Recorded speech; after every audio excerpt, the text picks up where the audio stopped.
بكل دقة قلب حس أمك وياها.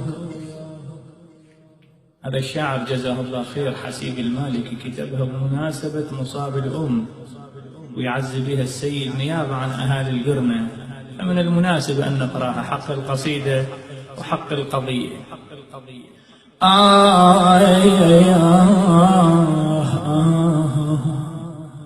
بكل دقة قلب حس أمك وياك،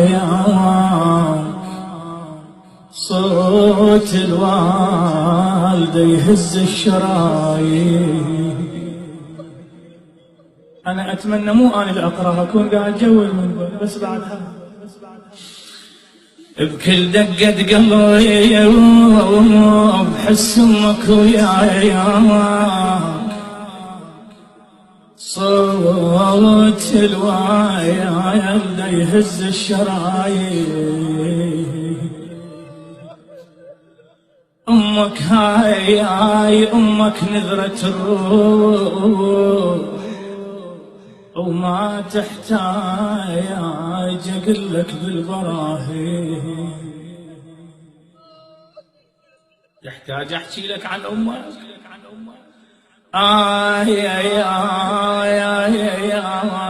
أمك هاي أمك نذرة الروح، وما محتاج أقلك بالبراهين.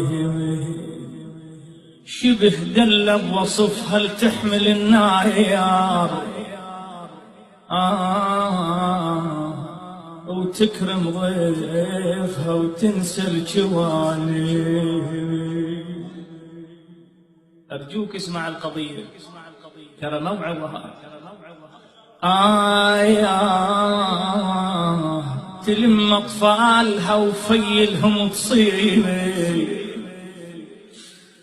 والله تلم أطفالها وفيلهم تصير، ودمع عيونها يبرد الفناجين يا يوم. على حسها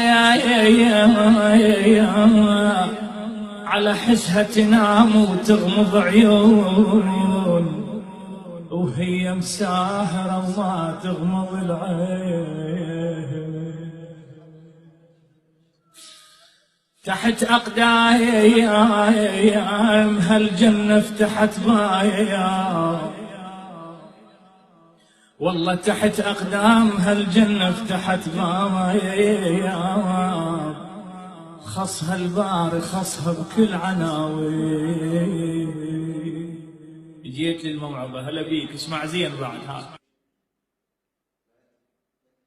بكل دقة قلب حس أمك وياها.